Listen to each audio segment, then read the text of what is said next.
Here are my overall thoughts on Dexter season 5. Not a bad season overall, considering we came off of the most epic season of Dexter with John Lithgow. This was a good follow-up season where we were introduced to a woman that teams up with Dexter, and her name is Lumen, and she teams up with Dexter to help take down some very, very bad people. I really enjoyed this season more than I remembered in the past. Although I like the first couple of episodes more than the episodes later in the season. I really liked the first 2 or 3, and then I really liked the final episode in the season. The other ones were simply okay for me. But what we got to see in this episode is that Dexter really does have some feelings, and he was able to communicate with somebody on an interesting level, and they could experience kind of what he's experienced in the past, and was able to go on a trajectory together that helped both of them. And Dexter needed some help after his wife died, and this woman needed help because she had been kidnapped by these sex-crazed individuals, who were trying to dominate women and then killing them, and she was the only survivor.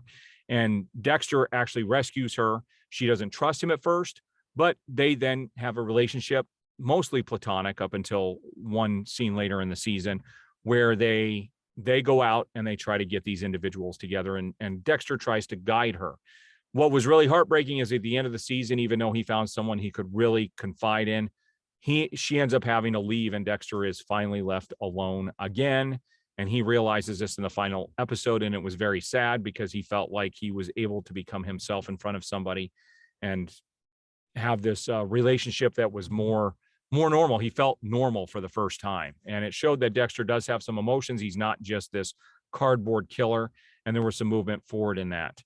The other stuff in the season, with the self-help guru that Dexter ended up having to take down at the end, Jordan Chase, kind of cartoonish, doesn't really fit in with the tone of previous seasons, and especially after coming off of the John Lithgow season, which was very serious and very grounded.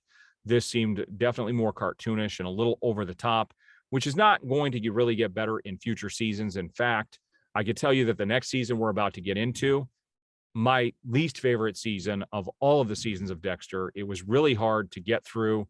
Reviewing it again and doing my recaps on it, you'll find that it just was not that interesting. It just lacked life. But I'm going to be getting into that next. So this next season is going to have Edward James Olmos and Colin Hanks in it, and we're going to see how that season ends up. I will tell you, the end of that season was much better than the beginning. I found it a drag to get through the first half of this next season, but we'll see those on my next, my upcoming recaps. But there's my overall recap of Dexter season 4.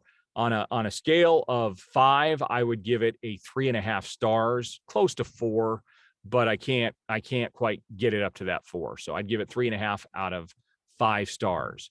So we'll see you guys on this next season and on those recaps as well. I do appreciate all the support. If you haven't already, please subscribe, hit that notification bell. I do appreciate all the support. We'll see you guys on the next video.